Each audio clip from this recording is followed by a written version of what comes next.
Hello there, welcome to the channel. This is going to be a basic ghost hunting equipment video. Now I myself actually haven't tested out any of this equipment yet, obviously except for some things like the flashlight. But I haven't tested any of this equipment actually ghost hunting. Now, obviously I've used the flashlight before, it's just a handheld house flashlight, but today I'm going to do a basic guide on some of the more basic equipment and describing what it does and how to use it. Now, obviously, I probably don't have to do much of a description on this, but if you are planning on ghost hunting and are new to the whole idea, obviously having a good flashlight is a very, very good idea for multiple reasons. Even if you're not ghost hunting during the night, even if you're in a lit up building, obviously if the power goes out or if things go rogue, it's obviously a very good idea to always have a flashlight. And I'm not just talking the flashlight on your phone, because then if your phone dies, then you're out of luck. But personally, I recommend investing into a good, solid metal flashlight. Plastic ones are just too risky to have. They don't usually have very good battery capacity, whereas this one, it's like solid, like almost like $10 flashlight I got from Road King. Thing's beefy. You can knock someone out with this thing. It's actually somewhat of a unique flashlight in that it actually extends. And the reason for that is that you can actually focus the light on it, and then you can zoom out to light up a more wide area if you need to. Thing takes 6 AA's. I went ahead and put some unique tape on there to mark it's mine, and if I drop it in a dark area, obviously being a jet black flashlight, I'll at least be able to see the yellow tape a little bit better. No more description needed on that. To the second piece of equipment, you probably recognize this from ghost hunting videos. This is what's known as an EMF reader, or an electromagnetic frequency reader, or an EMF guide or Geiger. Basically what it does is it very, very basically detects electromagnetic frequencies.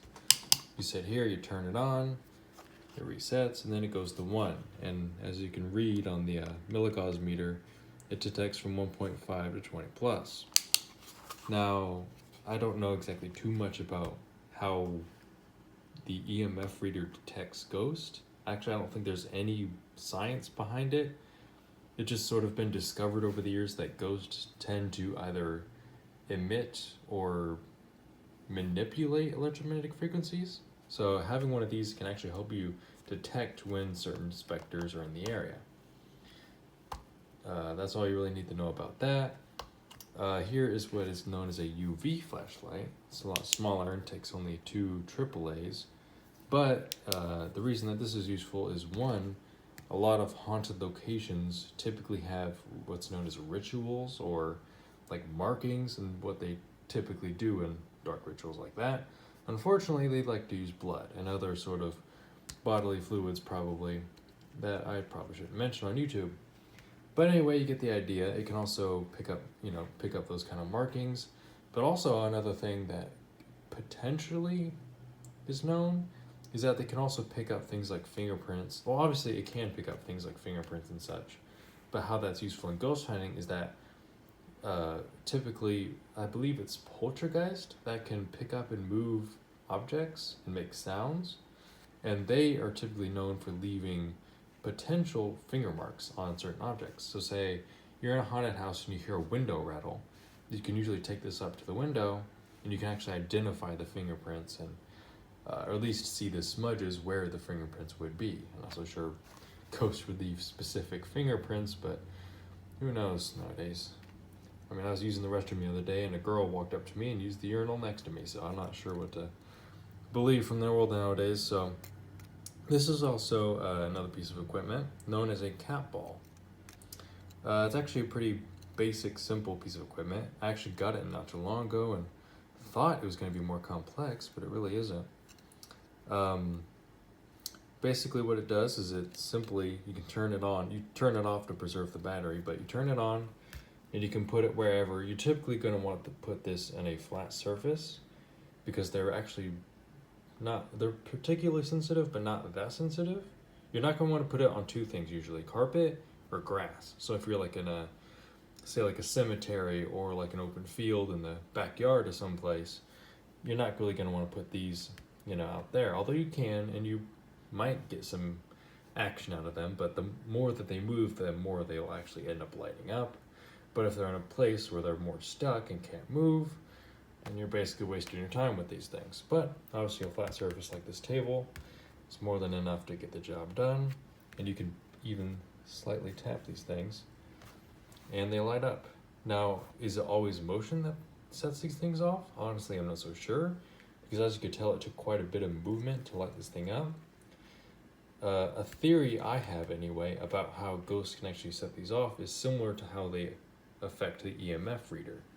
See, ghosts seem to either manipulate or emit even electromagnetic frequencies, and there are several videos on the internet about ghosts even turning on and, completely powering electrical objects. Like the other day I saw a video of this guy walking through he owned like a store, and they were working on an area, and he had a corded drill, and he was walking past the drill and the thing just turned on by itself, and the drill was like brand new. The cord, you can tell he just pulled it out of the box because the cord still had a zip tie on it. He'd not even undone the zip tie and plugged the thing in yet, and yet somehow the drill turned on all by itself. So in other words, my theory is that ghosts can basically produce their own electricity, and honestly, you might not even have to turn these things on in order for ghosts to light them up. Although that is simply a theory, don't take my word on that. It's definitely a unique thing to think about though. Next item that's definitely mandatory for ghost hunting. Now these two you don't really need, but obviously if you want to ghost hunt and get confirmed footage, you're going to need yourself at least one of these bad boys. This is a simple recording camera. Obviously you can use your phone, although I definitely recommend investing into at least even like a camera like this. This thing was way cheaper than any phone you're going to find. I got this thing for $40 on sale. Don't have the battery in it right now, but apparently if you keep the battery in there, it can reduce the life of the battery, so I go ahead and take that out.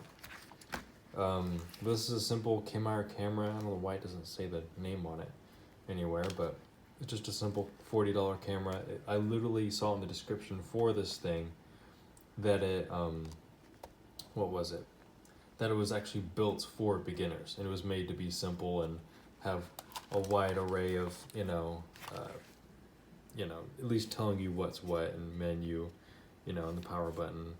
It makes everything very simple for the zoom, attachments.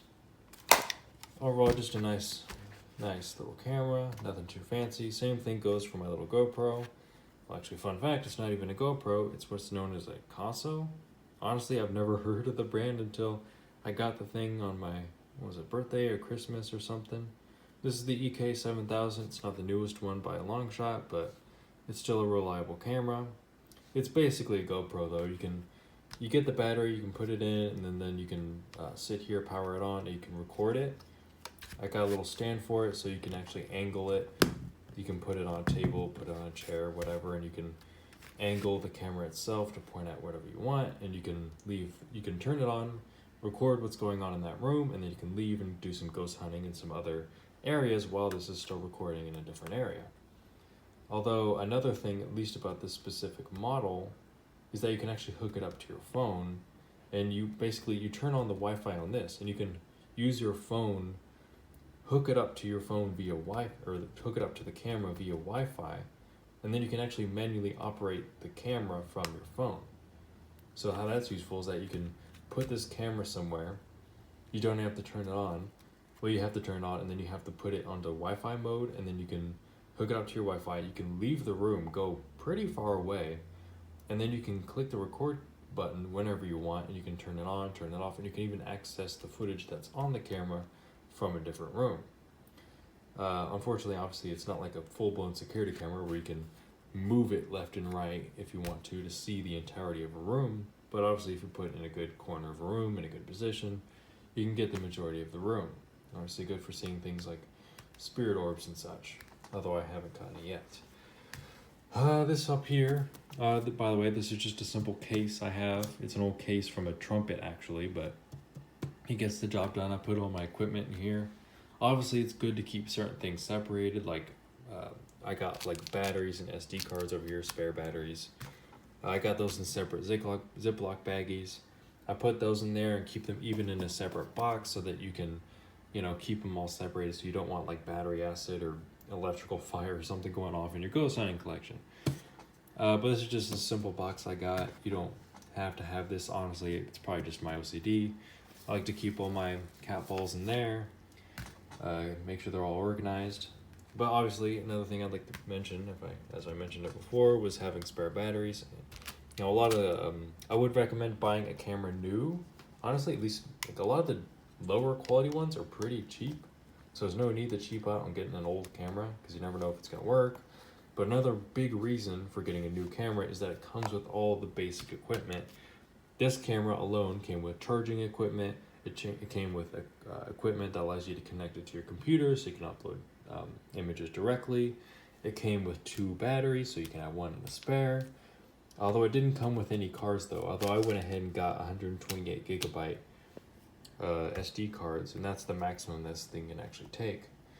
But that's alright, that's good. It's actually the maximum, I think that a lot of cameras can take, although I'm not 100% sure about that. That's probably just for the smaller, crappier handheld cameras. Now last but not least, the last thing to mention is this stuff right here.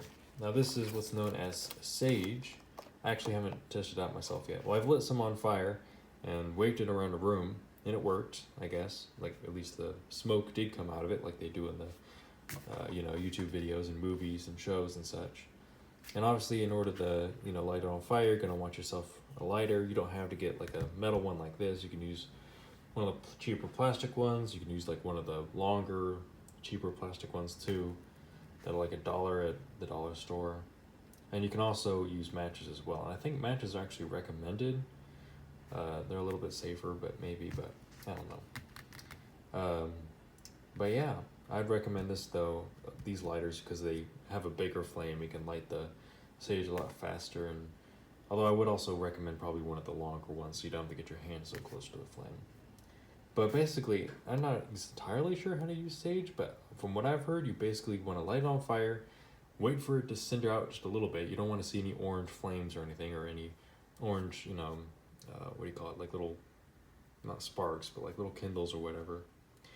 And then you want to wave it around to not just yourself, actually. From what I've heard, if you say you drive to a haunted house somewhere, and you go out and you try and get home, apparently it's a really good idea to sage your entire car before you even leave.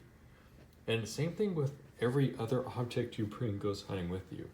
Apparently, certain specters, not entirely sure which ones yet, can attach themselves to the very objects that you wield, including your phone. Now, I've never had this happen, and I don't know anybody that's ever had this happen, at least knowingly. And but apparently, yeah, it's a good idea to go ahead and sage all of your equipment. You don't always have to, I'm sure, but it's probably just a good idea. Sage is like $2. Getting lighters or matches are not expensive, so I'd recommend it. I'd recommend to stay safe, because I've heard some nasty stories about specters following people home, and then well, you get the idea. Anyway, that's the basics of all the equipment that I have thus far. Now, there is a lot more advanced equipment, and there's even new equipment being built to this day for ghost hunting. I saw a guy the other day hook up an Xbox Connect to some other machinery and use the Xbox Connect to see outlines of specters. Don't ask me exactly how it works, because I don't know, but it was interesting nonetheless. And honestly, I'm excited to see what other kind of tech and gadgets come out for ghost hunting. I do plan on using a lot of this though. Keep an eye out for my next video. I have a place in mind. I'm not exactly sure when I'm going to be going there, but expect a video at least semi-soon. But I figured I'd go ahead and get an intro to ghost hunting equipment video out. I feel like it's helpful to people that may not know exactly what it is, or perhaps even want to do it for themselves. And I appreciate your time. This has been Lone Recluse. See you next time.